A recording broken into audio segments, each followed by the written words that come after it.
Do angels exist? Are healing miracles real? Is there life after death? Can people get supernatural help from another dimension? Has the future been written in advance? Sid Roth has spent 25 years researching the strange world of the supernatural. Join Sid on this edition of It's Supernatural. Outrageous.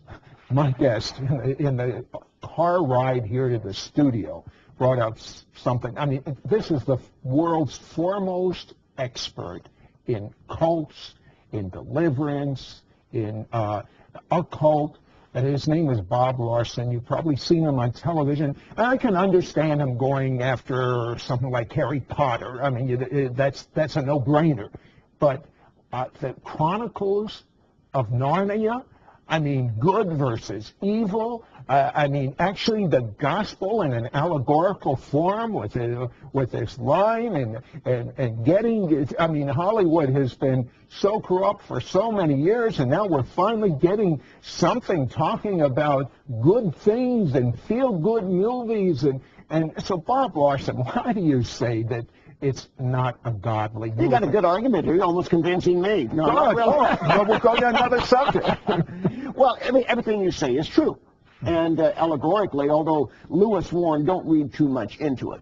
You know, C.S. Lewis said at times it was the gospel, at times it wasn't the gospel. Nobody knows what he really meant and really intended. But the problem that I have is that it crosses over a line in that you have a number of characters and beings in there, minotaurs, centaurs, incubus spirits, and many of these beings are actually on the side of good, and the worst of which is Mr. Tunis, this faun, satyr, who is half goat, half human. He's the good guy on the good side.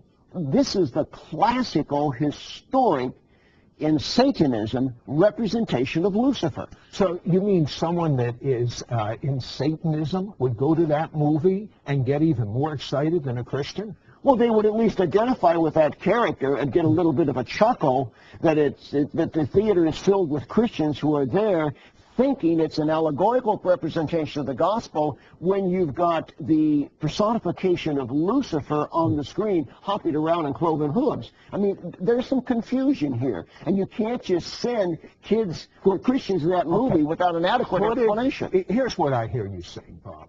What I hear you saying is that it's pushing Christianity a little further away from biblical, godly positions so that perhaps the next one might push them over the edge.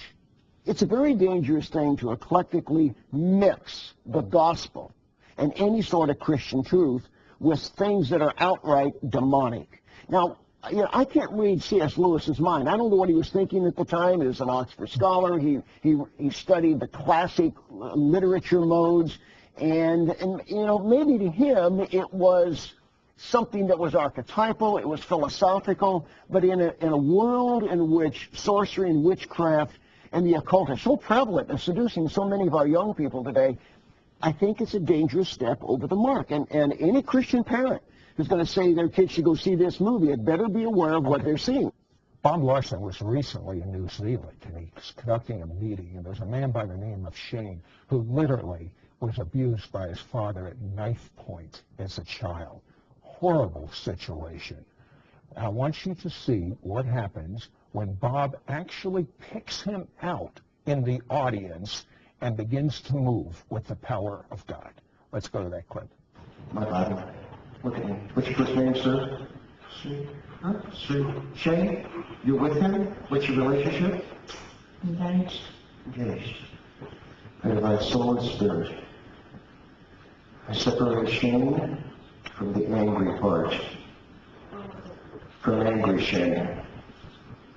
Tonight, I come here expecting something to happen, to be more freer.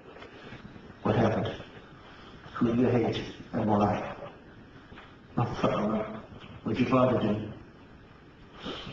He raped me. He raped you and what?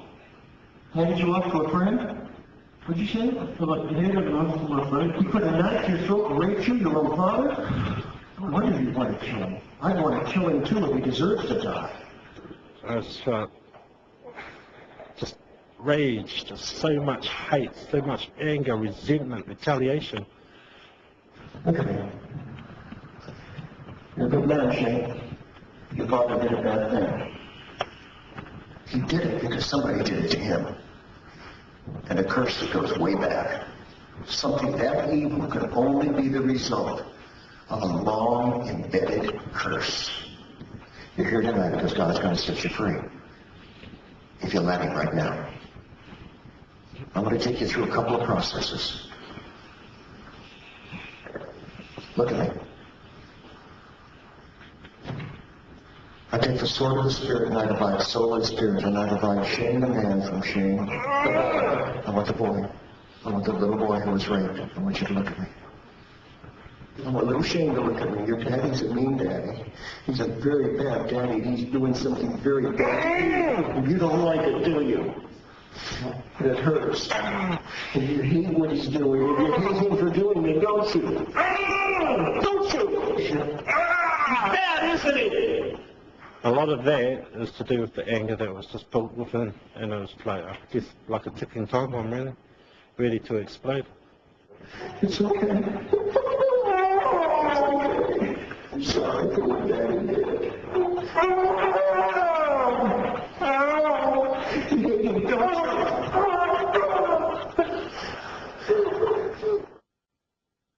You can get rid of this thing, but here's what you got to do now. You got to fight. I know the hurt is there. I know there's going to be a tendency for you to slip back into this depressed, defeated, anguished state. But now you're a soldier to fight. You left an axe in the car. So I'm going to give you a sword instead. And that's what we're going to fight with. We're going to fight with that sword. Who are you? Your name. Your name, Spirit.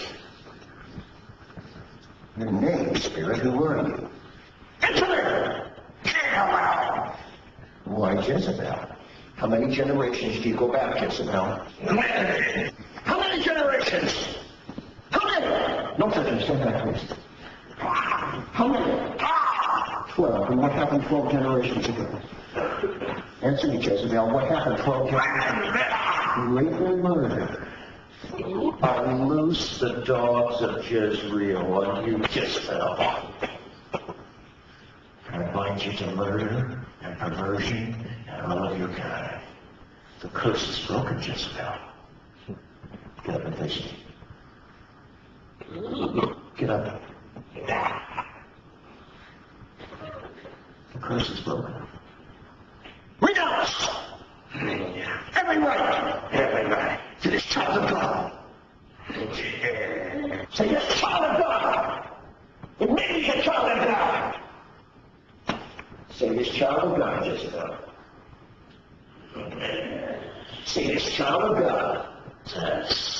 Child of God. Say it. Child of God. God. Say, we lift the curse. Lift the curse. On him. And future generations. Say for what we get. We receive 7 times greater. The judgment. Almighty God. Receive it. Receive it, Jezebel. Receive the judgment of God. Every child that was molested, everyone who was murdered, receive the judgment. Get up, Jezebel. There's a reason I'm provoking this thing and making it do this. Get up fully, Jezebel. Up fully.